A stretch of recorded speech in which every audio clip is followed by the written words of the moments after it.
The way of Akhanda Jnana Yoga.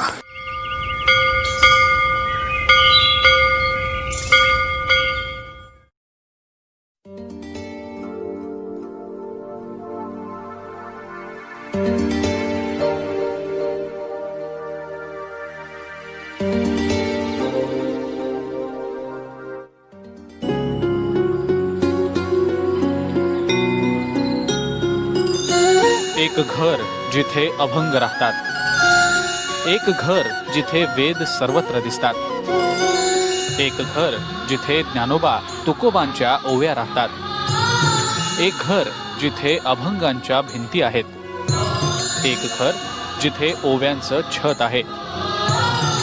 चला एका अशा घरात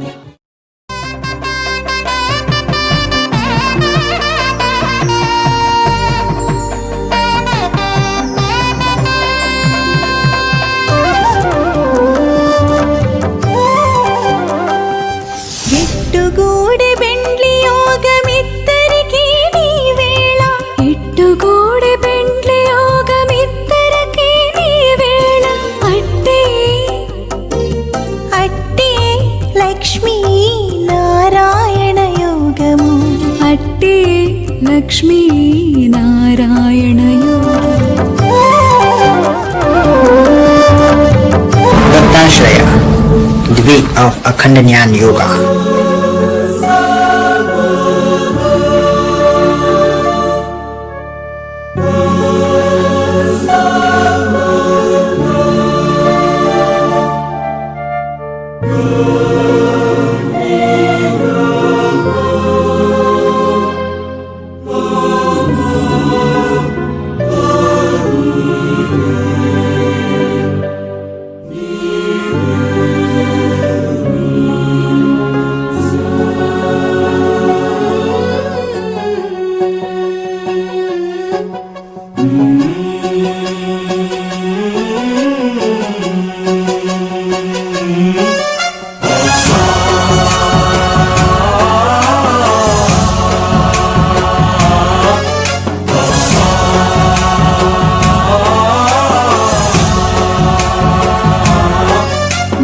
गणनायकाय गणदैवताय गणाध्यक्षाय धीमहि गुणशरीराय गुणमण्डिताय गुणेशानाय धीमहि गुणातीताय गुणाधीशाय गुणप्रविष्टाय धीमहि एकदन्ताय वक्रतुण्डाय गौरीतनयाय धीमहि गजेशानाय भालचन्द्राय श्रीगणेशाय धीमहि एकदन्ताय वक्रतुण्डाय गौरीतनयाय धीमहि गजेशानाय भालचन्द्राय श्रीगणेशाय धीमहि.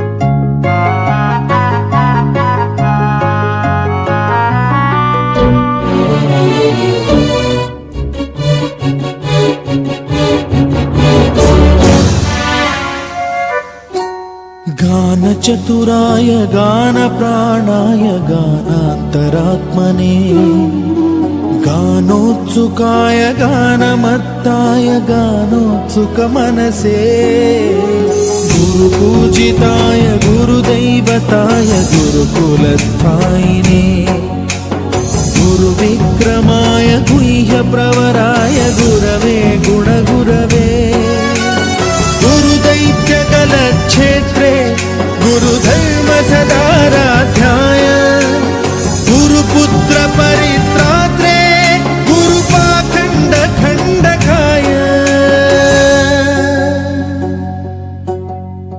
गीतसाराय गीततत्त्वाय गीतगोत्राय धीमहि गूढगुल्फाय गन्धमत्ताय गोजयप्रदाय धीमहि गुणातीताय गुणाधीशाय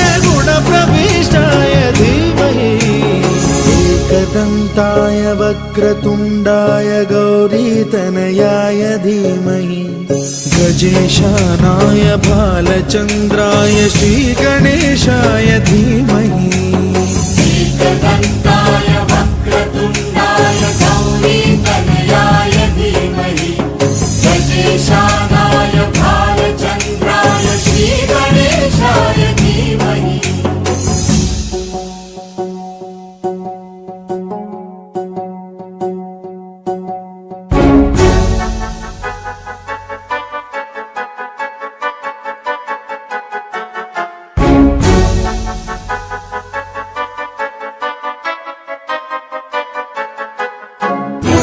सर्वराजाय गन्धाय सर्वगानश्रवणप्रणयिने गाढानुरागाय ग्रन्थाय गीताय ग्रन्थार्थतत्त्वविदे गुणवते गणपतये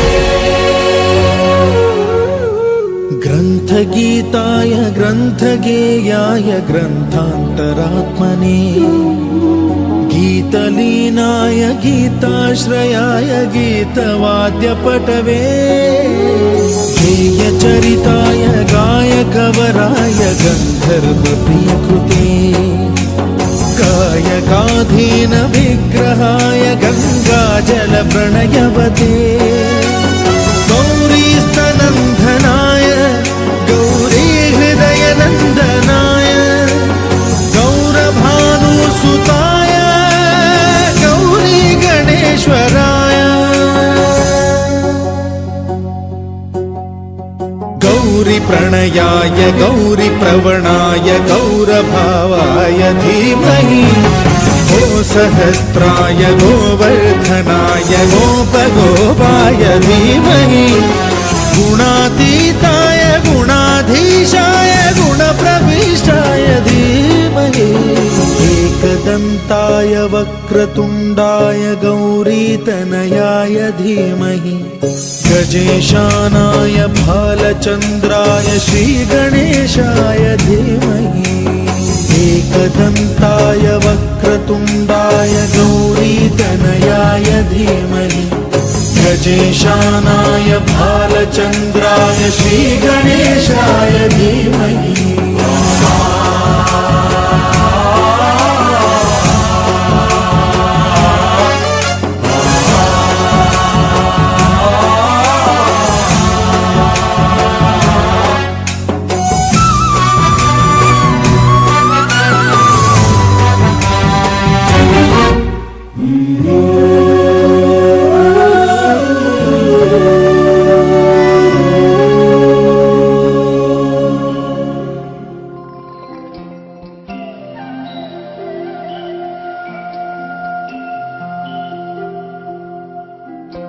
लाभले आम्हास भाग्य बोलतो मराठी लाभले आम्हास भाग्य बोलतो मराठी जाहलो खरेच धन्य ऐकतो मराठी धर्म पंथ जात एक जाणतो मराठी धर्म पंथ जात एक जाणतो मराठी एवढ्या जगात माय मानतो मराठी बोलतो मराठी ऐकतो मराठी जाणतो मराठी मानतो मराठी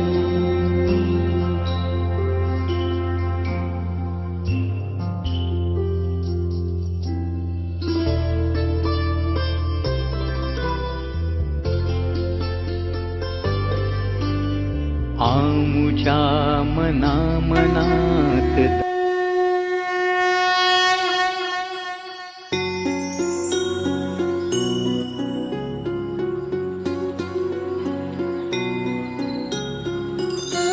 एक घर जिथे अभंग राहतात, एक घर जिथे वेद सर्वत्र दिसतात, एक घर जिथे ज्ञानोबा तुकोबांच्या ओव्या राहतात.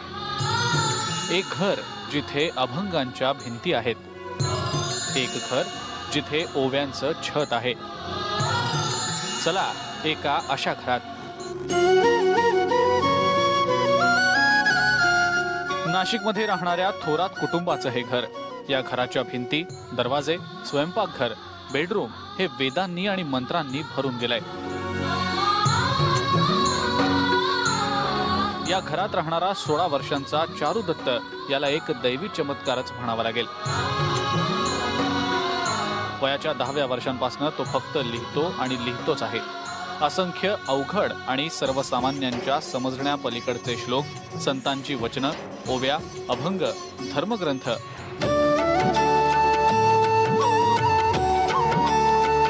चारुदत्तच्या घरात पाऊल ठेवल्यानंतर घरातला एकही कोपरा, एकही जागा अशी नाही ज्या ठिकाणी त्यानं हे लिखाण केलेलं नाही.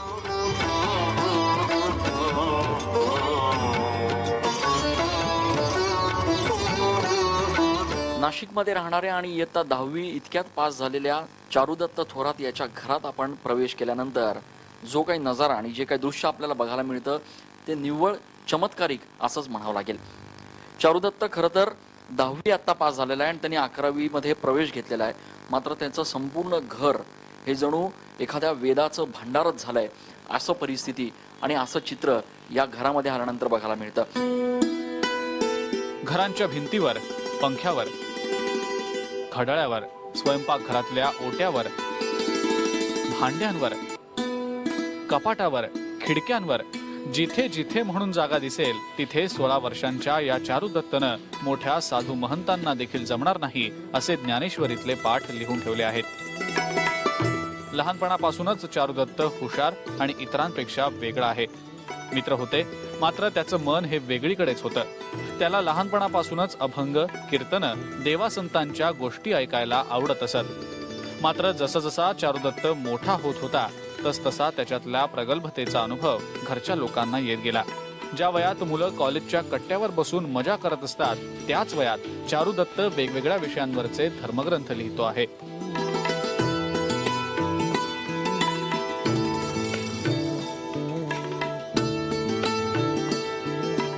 मानवी जीवनाचा प्रवास, त्याचा अंत, मोक्ष याबाबतचं त्याचं विश्लेषण ऐकून भल्या भल्यांना थक्क व्हायला होतं. एवढ्या लहान वयात त्याला हे अगाध ज्ञान कसं प्राप्त झालं याचं कोडं न सुटणार असल्याचं त्याचे आई वडील देखील सांगतात.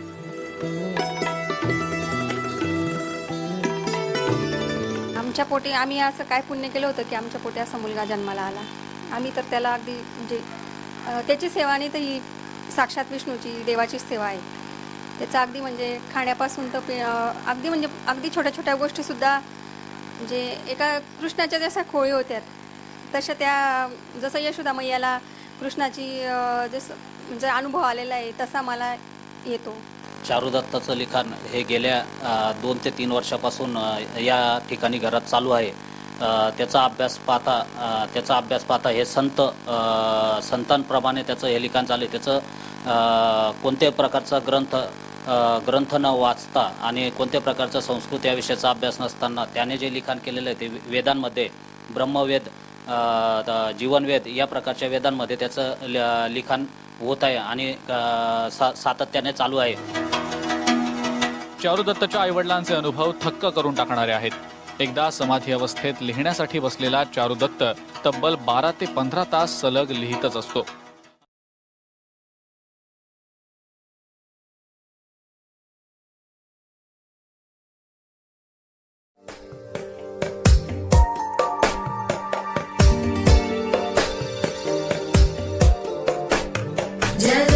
जगज्जालपालं गजत्कण्ठमालं शरच्चन्द्रबालं महादैत्यकालं नभो नीलकायं दुरावारमायं